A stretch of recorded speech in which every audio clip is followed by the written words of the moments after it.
Vamos falar um pouco. Hoje eu quero dar um nome para essa mensagem. O nome dessa mensagem hoje é Energy Saving.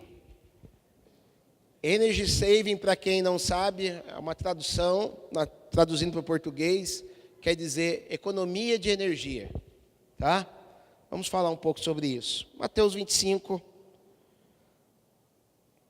a partir do versículo de número 14.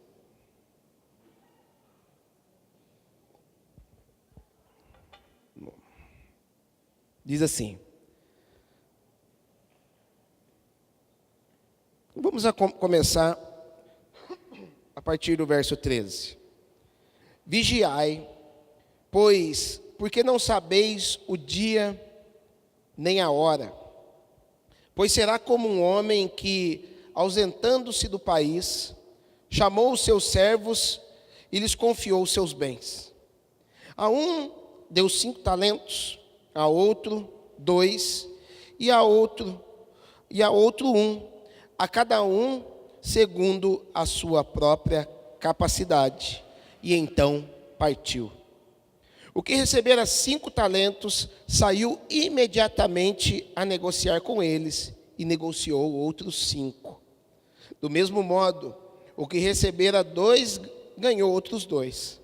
Mas o que recebera 1, saindo, abriu uma cova e escondeu o dinheiro do seu senhor.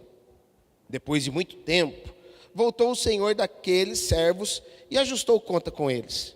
Então, aproximando-se o que recebera 5 talentos, entregou outros 5, dizendo: Senhor, confiaste-me 5 talentos, eis aqui outros 5 talentos que eu ganhei. Disse-lhe o Senhor: muito bem, servo bom e fiel. Foste fiel no pouco, sobre muito te colocarei. Entra no gozo do teu Senhor. E aproximando-se também o que recebera 2 talentos, disse: Senhor, 2 talentos me confiaste. Aqui tem outros 2 que ganhei. Disse o Senhor: muito bem, servo bom e fiel. Foste fiel no pouco, sobre muito te colocarei. Entra no gozo do teu Senhor.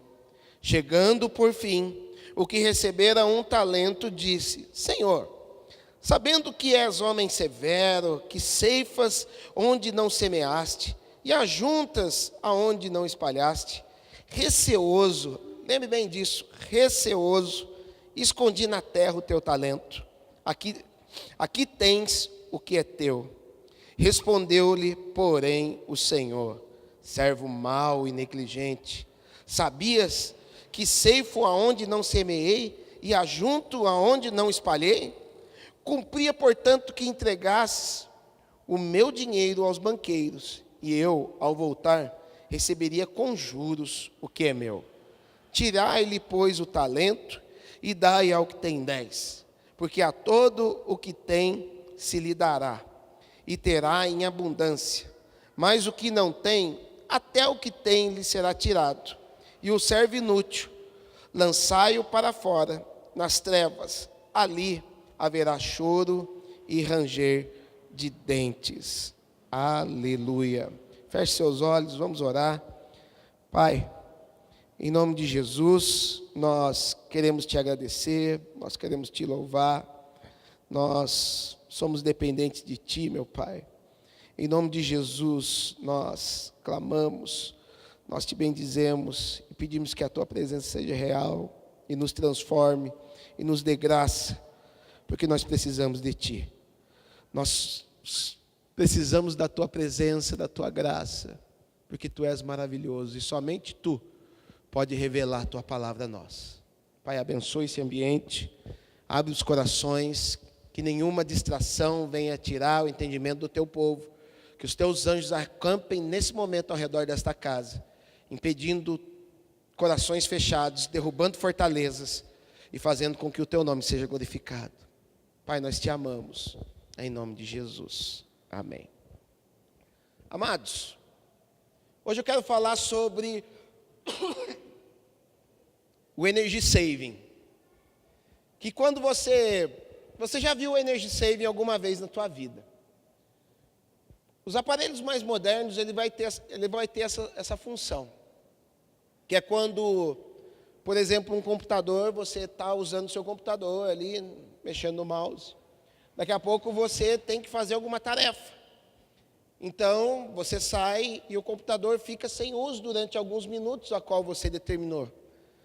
E se você determinou que em 5 minutos ele entrasse em modo de economia de energia, depois de passados 5 minutos que você não mexeu nada ali, ele vai dar uma escurecidinha na tela, vai começar a economizar energia e depois de mais algum tempinho ele vai desligar de vez. O meu celular, por exemplo, eu estou com algumas anotações que eu fiz nele aqui, na hora que eu fui começar a ministração, ele estava com um recurso que ele fecharia a tela em 5 minutos. Eu tirei esse recurso para que a tela ficasse aberta, podendo assim gastar muito mais energia. E o que acontece, meus amados? Esse recurso é um recurso que foi colocado nos aparelhos eletrônicos para que o quê? Para que poupasse energia elétrica, algo muito precioso para nós, algo que custa dinheiro, algo que denigre a natureza para poder obter esse tipo de energia. Então, a gente hoje tira energia das hidrelétricas, mas de toda maneira há um custo para fazer, para poder tirar isso. Alguns países tiram energia através de queima de carvão, outros de energia nuclear, enfim. Toda obtenção de energia vai ter um custo e vai ter um dano na natureza. Ainda que mínimo, mas vai ter.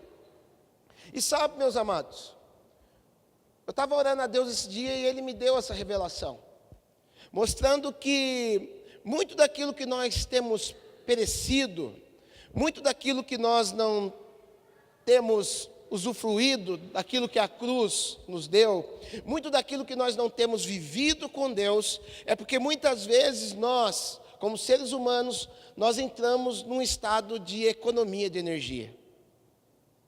E nós, meus amados, não fomos projetados para entrar nesse modo de economia de energia. O modo economia de energia nos seres humanos, ele veio com o advento do pecado. Por quê? E por que eu trouxe essa parábola? Porque essa parábola ela vai falar justamente focada em duas situações. Em pessoas que conseguiram fluir no seu propósito e conseguiram, entenderam em Deus aquilo que tinham que fazer. E nós vemos um camarada que usou o modo de economia de energia na sua vida. Então nós vamos ver Jesus contando uma história. E ele começa desde do início do capítulo 25 de Mateus. Nós vamos ver que ele começa a falar sobre a sua vinda, sobre o seu retorno. E Jesus, meus amados, ele está para chegar. Ah, pastor, quando? Eu tenho a resposta de quando Jesus vai voltar. E alguns aqui vão lembrar dessa resposta que eu tenho. É num dia e numa hora que não sabeis. Ou seja, se está todo mundo falando que Jesus vai voltar amanhã, você pode ter certeza que amanhã Jesus não volta. Porque é num momento, num dia e numa hora a qual não sabeis. A palavra de Deus vai falar que Jesus ele vai voltar como um ladrão. Jesus ele não é um ladrão. Jesus ele volta como um ladrão. E como que um ladrão faz para poder aparecer? Ele olha exatamente o momento em que o dono da casa está desprevenido.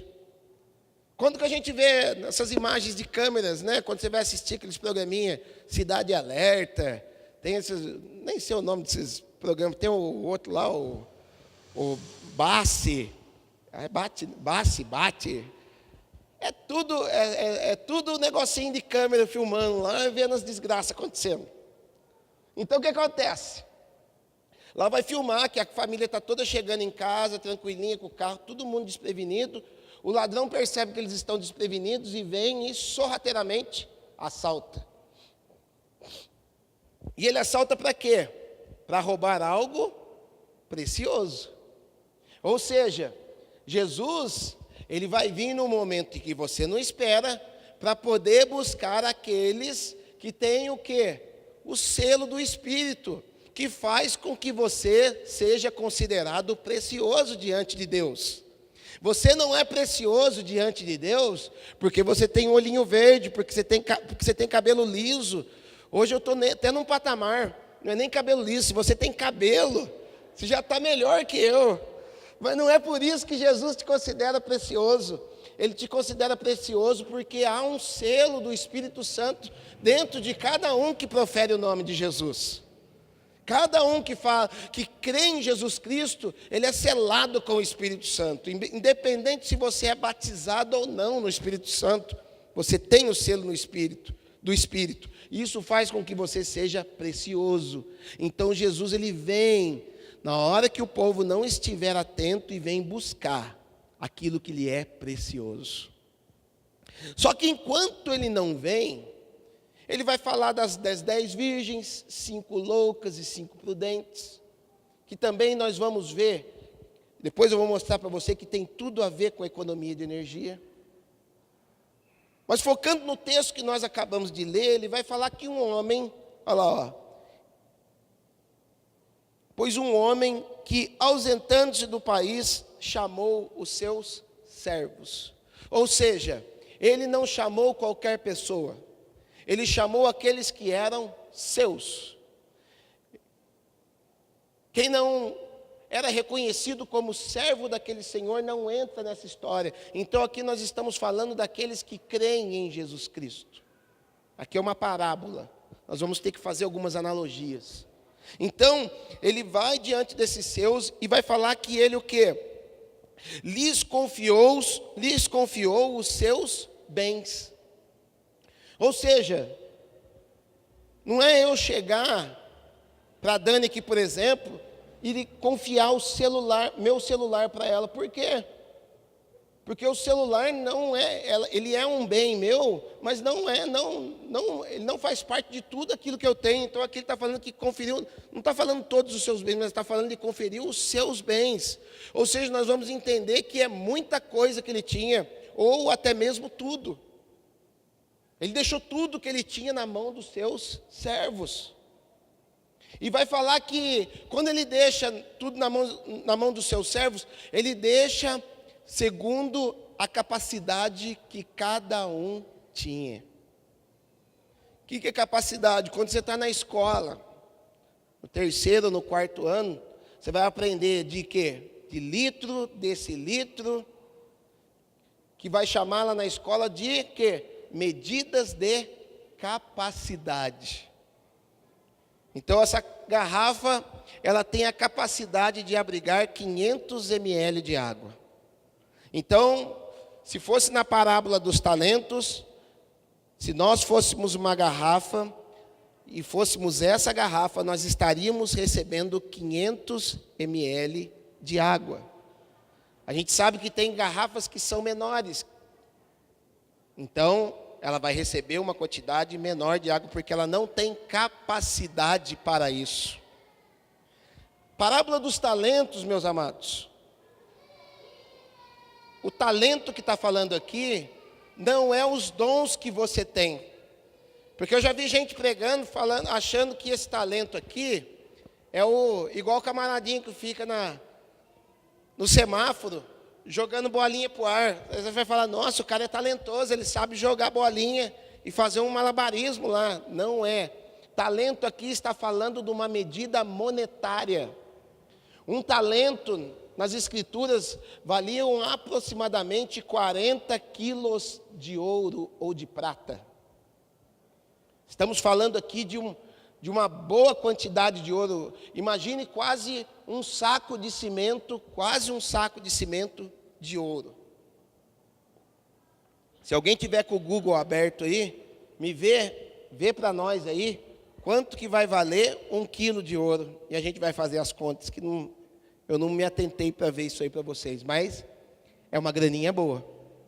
Então vai falar que a um ele deu 5, a outro ele deu 2, e a outro ele deu 1. Passado algum tempo, esse senhor, ele retorna para poder ajustar as contas com aqueles a qual ele deixou. Agora veja uma peculiaridade, aquilo que Jesus está falando. 7 na Bíblia vai falar da perfeição de Deus. Olha para você ver que eu posso falar para vocês que ele deixou tudo na mão daquelas pessoas. 7 vai falar da completude de Deus, vai falar do que é perfeito em Deus, vai falar daquilo que é completo. 5 mais 2 foi exatamente o quê? Foi exatamente a medida que ele conseguiu trabalhar com aqueles 2 servos que foram fiéis. Mas enfim, vamos tirar isso aí de lado. Ele veio ajustar as contas com aqueles 2 homens. Então a gente começa a ver a diferença de um homem que entendeu o seu propósito, de oferecer o seu melhor para Deus, porque sabe, meus amados, toda a nossa tentativa de economia de energia, ela sempre vai resultar em pecado diante de Deus. A gente vai ver que Adão e Eva, eles pecaram por quê? Porque tentaram economizar a sua energia diante de Deus. Nossa, pastor, Quando o Senhor assopra o fôlego de vida naqueles homens, no homem, em Adão, e que depois foi formado Eva, aquele sopro de vida, aquilo carregava uma energia em si de tal maneira que Adão, ele era uma criatura de pura energia. Ou você pensa que o Adão era aquele hominho peladinho que você viu nas figurinhas de algumas bíblias ilustradas, que era aquele homem peladinho que andava no meio da floresta. Adão, ele é semelhante a Cristo, ele é a imagem e semelhança de Deus. E nós vamos ver nas Escrituras que Deus é luz e nele não há trevas alguma, ou seja, Adão, ele era um corpo que emanava energia pura. E quando ele peca, essa energia, o que acontece? Ela entrou num modo de repouso, de tal maneira que isso acabou, e ele percebeu que ele estava nu, ou seja, ele estava sem aquela energia plena. E o que garantia a segurança de Adão no ambiente do Éden era aquela emanação de energia. Então, no momento que entra o pecado, todo aquele ambiente que era seguro, ele começa a virar um caos. As bactérias começam a ter efeito, as doenças começam a entrar. Então Deus, olhando lá de cima, vai dizer que Deus, ele colocou peles sobre Adão e Eva para proteger aquilo que eles tinham perdido, para eles poderem manter o pouco de energia que sobrou. E eles entraram no modo de pouca energia. Perceba bem para você ver. Todas as vezes que nós pecamos, que nós praticamos o pecado, é porque nós estamos tentando poupar energia. Vou dar um exemplo físico para você. Nós fomos o quê? Projetados, como eu disse para vocês, não para viver no modo de poupar energia. Nós fomos projetados para quê? Para nós, a energia que nós recebemos, o fôlego de vida que nós recebemos, nós temos que o quê? Oferecê-lo para o Senhor.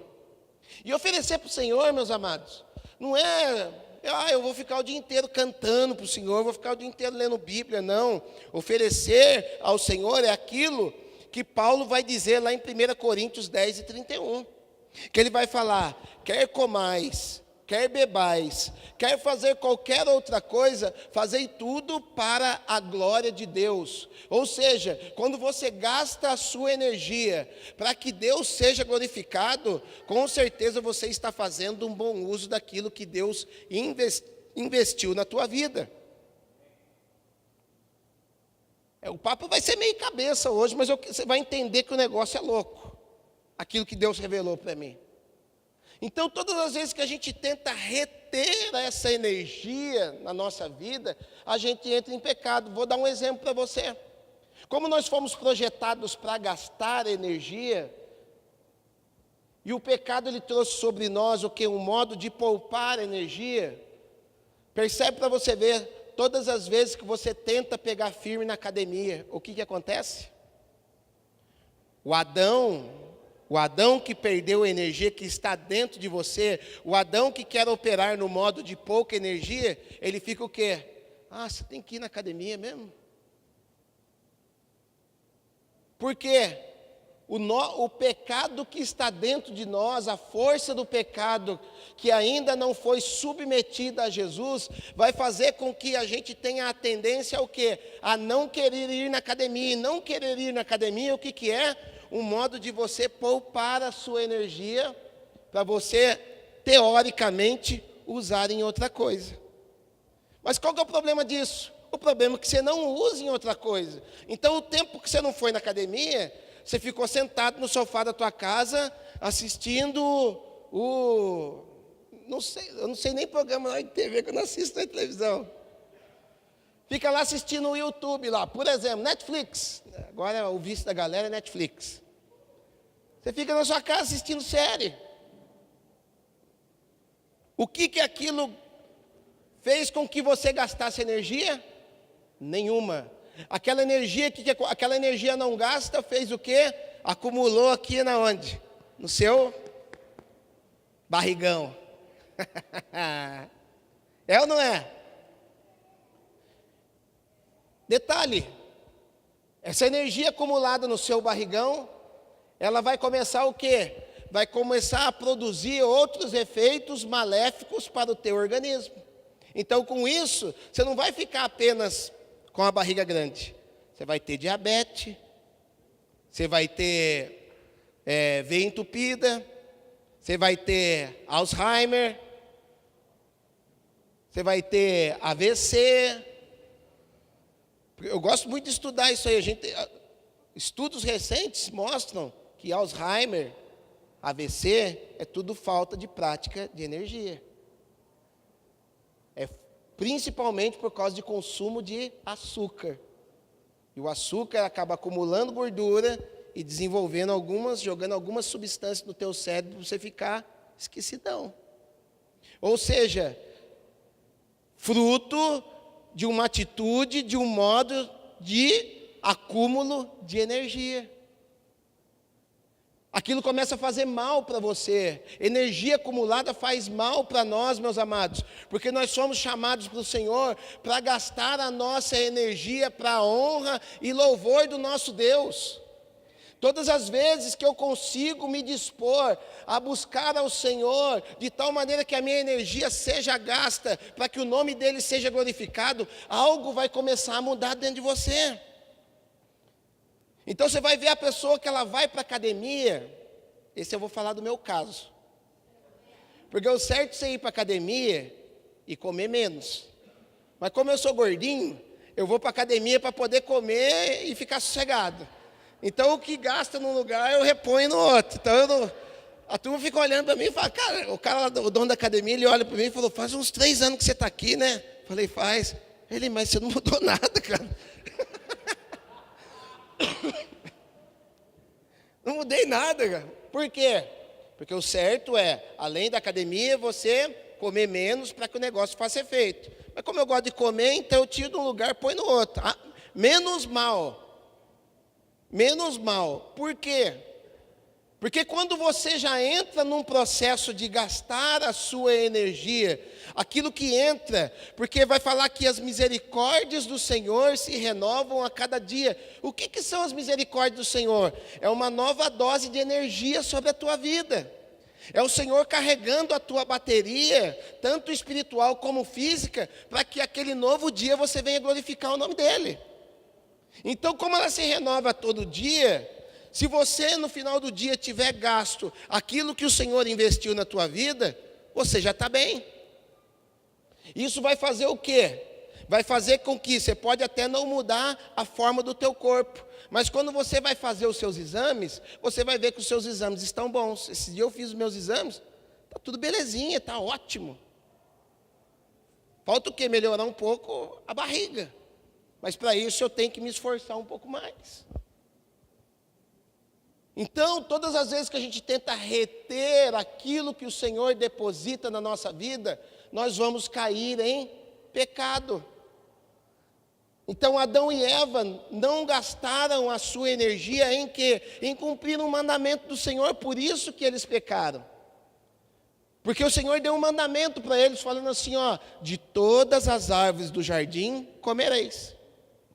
Ou seja, meus amados, O jardim deles era grande.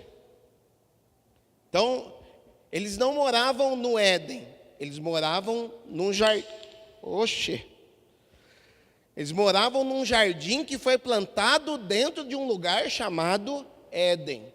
Por isso que era chamado Jardim do Éden. Então existia a Mesopotâmia, na Mesopotâmia existia um lugar chamado Éden, e no lugar chamado Éden existia um outro lugarzinho pequenininho, que era um santuário chamado Jardim do Éden. Então Deus ele fala assim, ó, vocês vão gastar a energia de vocês comendo das árvores. Porque enquanto você está gastando energia comendo das árvores, você não vai ficar pensando em pecar, você não vai ficar olhando para aquela árvore do conhecimento do bem e do mal. O problema, meus amados, que apesar de eles estarem num ambiente perfeito, eles já eram tentados. Porque a palavra de Deus vai dizer lá em Tiago, que cada um é tentado pelas suas próprias paixões, ou seja, eles tinham paixões, eles não eram Deus, eles tinham as suas paixões, e qual que era a paixão deles? Era o conhecimento do bem e do mal, porque para eles, se eles tivessem aquele conhecimento do bem e do mal, aquilo facilitaria a vida deles. Eles não precisariam gastar tanta energia comendo das outras árvores, basta apenas eu comer de uma, para eu saber efetivamente aquilo que eu vou fazer. E o inimigo se aproveitou daquilo e falou, oh, pode comer aí, porque se você comer, certamente não morrereis. E muitas vezes é isso que acontece conosco, meus amados. Nós entramos na nossa vida em alguns pontos em que nós queremos economizar aquilo que Deus deposita na nossa vida.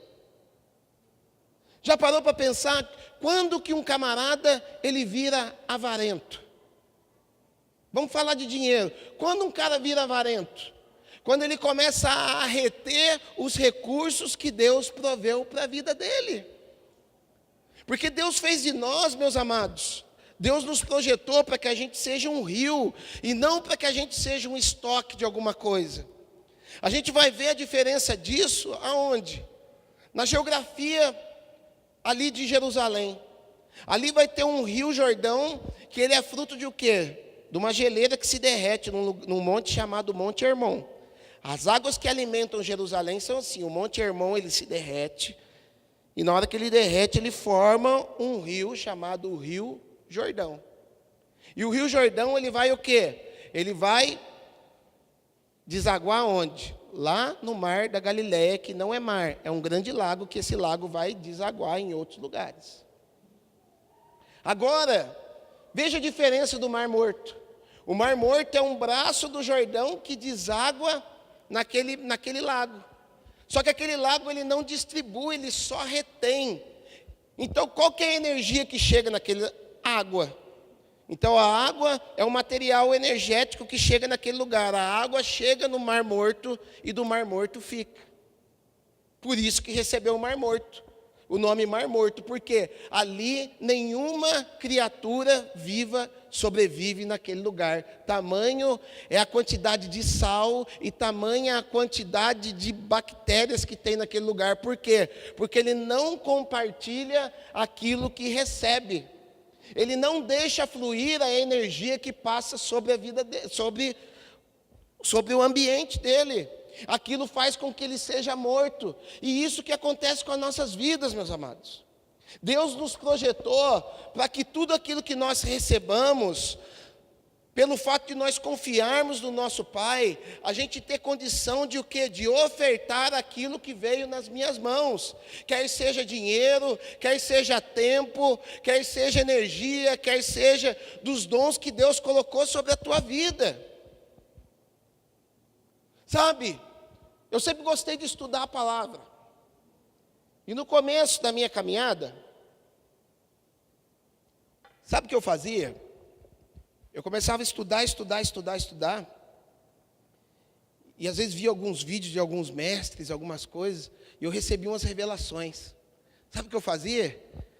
Eu guardava aquilo lá comigo e falava, deixa eu usar isso aqui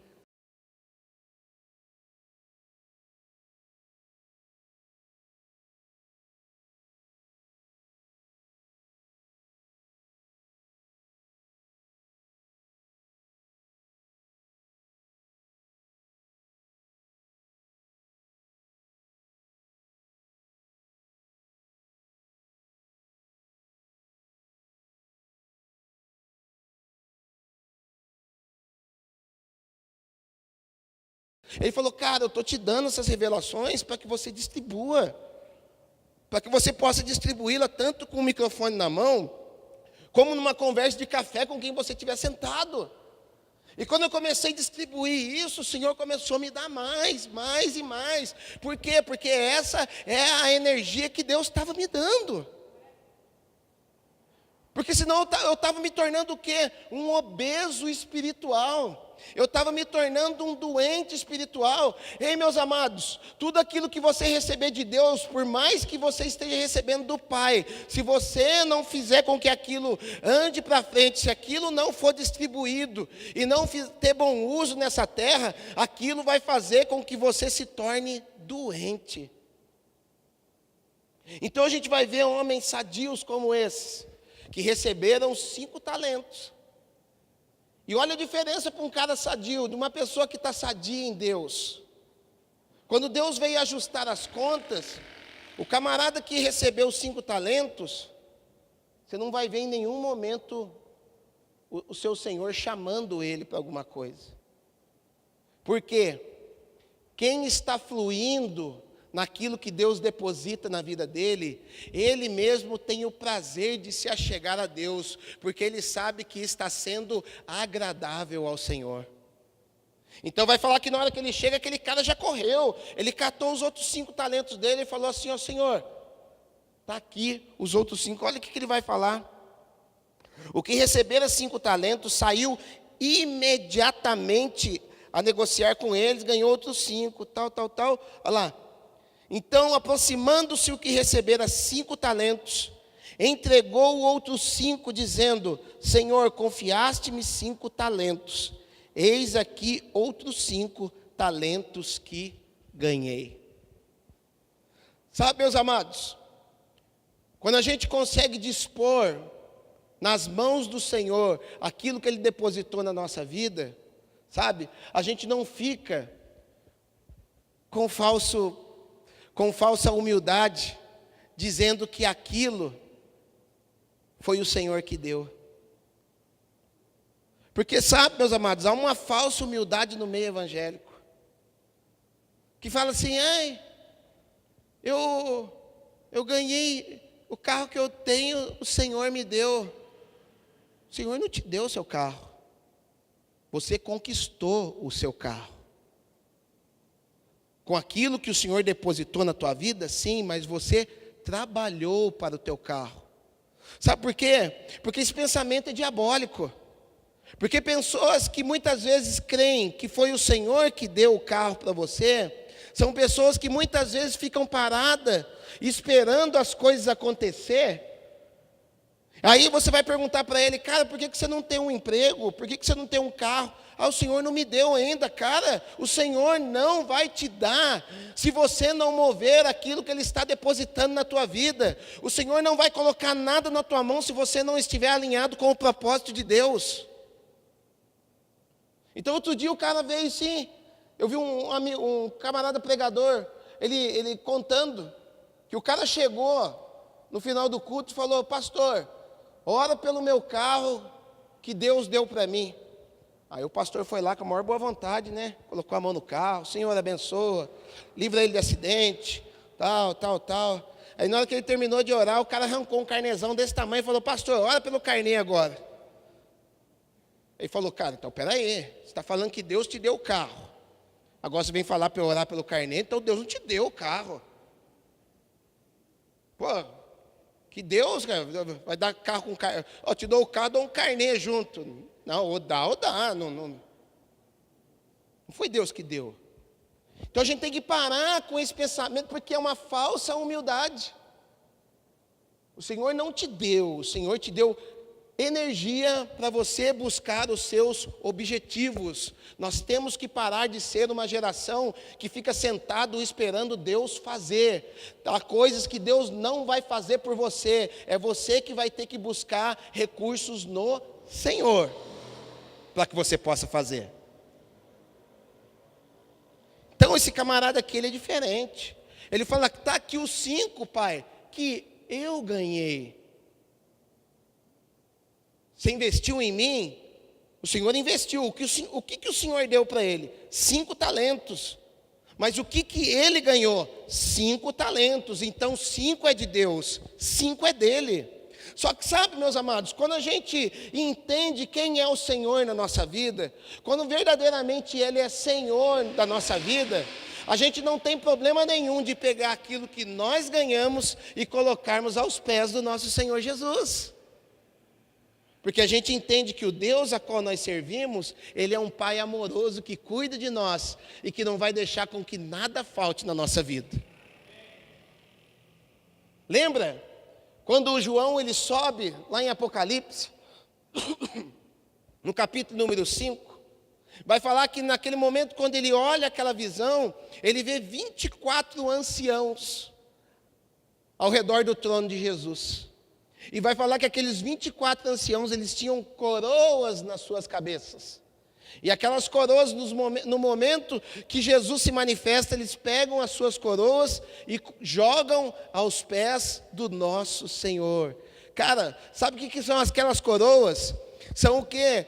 São coisas que eles fizeram aqui na terra, foram cumprimentos de propósito, foram renúncias que eles fizeram quando estiveram aqui na terra, que fizeram com que eles tivessem o quê?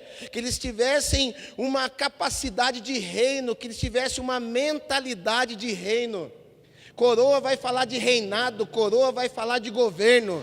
Eles agiram de uma forma tão prudente no Senhor, que gerou governo na vida deles. Só que a majestade de Jesus era tão grande, Jesus ele é tão maravilhoso, que esses caras disseram assim, ó, diante da tua beleza, diante da sua santidade, não há outra coisa a fazer, senão colocar aquilo que nós ganhamos na terra, nos teus pés. Aí eu pergunto para você nessa noite, você tem submetido aquilo que Jesus colocou, aquilo que Jesus te premiou, aos pés do nosso Senhor? Ou você tem retido para si? Ou você está trabalhando no modo de economia de energia? Porque esse cara que juntou 5, aquilo que ele ganhou, ele está falando aqui, ó, eu não estou inventando não. Eis aqui outros 5 talentos que ganhei, não foi que você deu. Então para com essa falsa humildade, oh, o Senhor me deu. Sabe quanto que é o Senhor deu? Quando você está cumprindo o propósito, quando você está diante do propósito. Esse dia eu vi um pastor, até deu esperança em mim, vai que. O camarada tinha uma igreja do tamanho da nossa, o cara ralando, trabalhando, fazendo tudo certinho. Um dia um empresário ligou para ele e falou, cara, tenho visto que a tua igreja é uma igreja séria, que a tua igreja é uma igreja abençoada. Acho que essa igreja fica lá em Arujá, um negócio assim. Eu estou te dando 2 milhões de reais para você comprar o terreno e fazer a tua igreja. Aí sim foi Deus que deu, mas por quê? Porque ele estava no cumprimento de um propósito. Porque se você estiver simplesmente deitado eternamente em berço esplêndido na sua casa, não espere que o Senhor vai dar alguma coisa para você que Ele não vai dar. Não vai rolar. Não vai rolar. Porque senão Ele vai quebrar uma lei que Ele mesmo instituiu no Éden. Porque Ele disse, do suor dos teus rostos conquistará o teu sustento. Agora Ele vai falar contra a palavra dEle. A gente tem que ser bíblico, a gente tem que parar de ser emocional. A gente vê uns jargãozinho gospel aí, recebe, eu tomo posse, toma posse então. Mas se você tomar posse e não fizer aquilo que tem que fazer, não vai acontecer. E se não acontecer, não adianta você ficar frustrado depois. Aí o cara falou, não quero saber de Jesus, não é porque ele não fez, ele não vai fazer aquilo que é para você fazer. Então ele vai, ele ganha 5, então ele ganha, servo bom e fiel, entra no gozo do teu Senhor. Ou seja, cara que entendeu o teu propósito na terra, cara que entendeu o que está rolando no céu e fez com que aquilo se multiplicasse na terra. Porque esse Senhor está falando de Deus. Ou seja, ele pegou algo lá do céu e colocou nas mãos daquele cara. Ele colocou 5 talentos, ele colocou essa medida monetária, ele fez um investimento. Ou seja, ele conseguiu duplicar o investimento que foi investido na vida dele. Sabe, meus amados, nós somos frutos de um investimento de Deus. Ah, pastor, o que Deus investiu em mim? Cara, pelo menos uma coisa Ele investiu em você: o fôlego da sua vida. De cara, Ele investiu uma coisa preciosa: o teu fôlego de vida. Isso foi um investimento que Ele, no dia que Ele pegou você, no dia que você estava lá, você foi, o espermatozoide juntou com o óvulo da tua mãe, Ele fez assim lá dentro, ó. Já era, está vivo. Está vivo. Por isso que aborto não vai rolar, porque o sopro de vida já está ali dentro. Ah, pastor, mas pelo dia seguinte, já era, juntou, tem o sopro ali, está investido. Agora você vai ser louco de querer matar um investimento de Deus? Está vendo como essa geração autocentrada em si mesmo, essa geração que nós estamos vendo hoje, que é a geração da lacração, a geração do meu corpo, minhas regras, como está autocentrada em si mesmo e esquece da onde que veio tudo que ele tem. Mas quando a gente começa a entender, a gente valoriza aquilo que Deus depositou em nós. E Ele fez o quê? Então, se fosse nós, olhando para esse texto, no mínimo que nós temos que gerar, é mais um fôlego de vida na nossa vida. Pelo menos mais um. Porque esse cara, ele teve o quê? Ele teve um retorno em Deus de 100% daquilo que foi depositado na vida dele.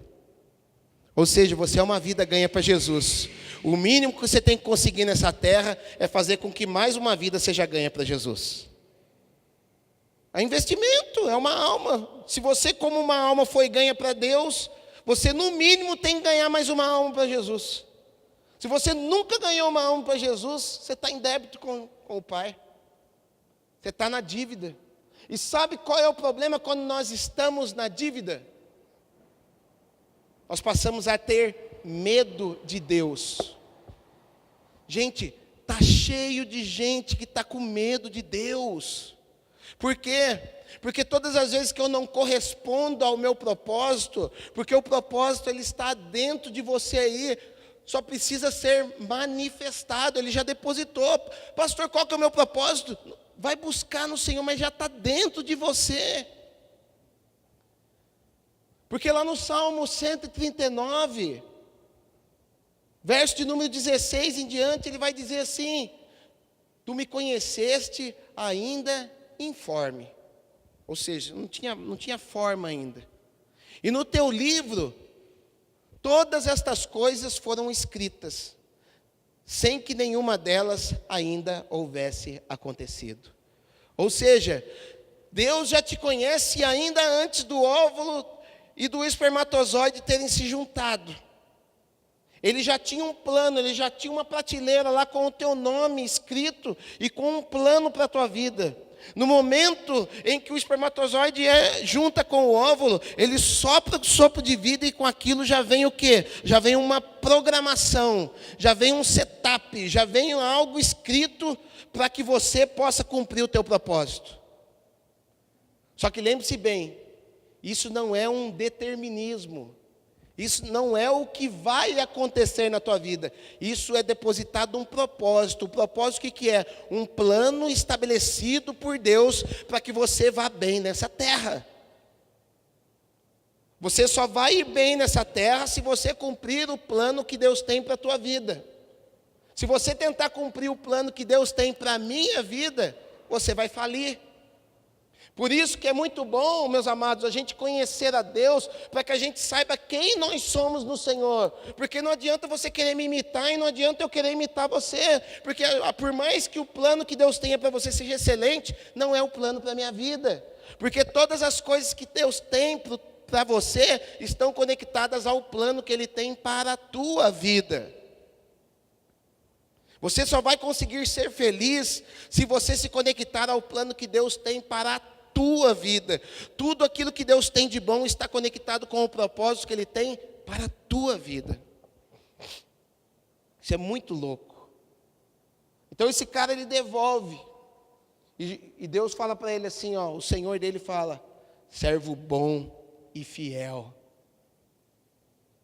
Foste fiel no pouco, sobre muito te colocarei. Ou seja, você não entrou no modo de poupar energia. Você não foi como os demais. Você tem uma qualidade, você é bom, você é um servo bom. E sabe qual que é o servo bom? Servo bom, segundo o próprio Jesus vai falar, é aquele que faz muito mais do que lhe é pedido. Porque algo, meus amados, algo que eu sempre brigo com meu filho na hora que vai fazer tarefa. Porque a natureza adâmica, nossa natureza caída, ela tende a ser mediana. E todo aquele que tenta ser mediano por muito tempo, ele se torna medíocre. Então lá, formule uma frase para esta figura. Está lá na tarefinha do meu filho. Então tem 5 linhas para escrever. Ele vem para mim e fala assim: pai, você escreveu uma, tá bom? Por quê? Porque o Adão que está dentro de nós, somos filhos de Adão. Romanos, capítulo 5, verso 12. Como por um homem entrou o pecado, e pelo pecado a morte, e a morte passou a todos os homens, por isso todos pecaram. Você é filho de Adão. Existe um Adãozinho dentro de você que tenta fazer com que você seja medíocre. Aí eu falo para ele: cara, pelo menos 3 linhas. Pô, pai, mas tem pelo menos 3 linhas. Mas eu não sei. Senta lá, se concentra. Não me volte aqui sem pelo menos 3 linhas. Eu quero 5. Mas não me venha com menos que 3. Por quê? Porque nós temos a tendência em querer fazer o mínimo. Nós temos uma tendência do mínimo esforço. Então você está lá na academia, vamos lá, no exemplo da academia de novo. Eu estou puxando. Na hora que começa a doer, é a hora que está começando a fazer diferença para você. É a hora que está começando a queimar o teu músculo. É a hora que está começando a queimar a caloria e fazer bem para você. E qual a nossa tendência? A série é de 10, vou fazer de 8 só mesmo. É ou não é?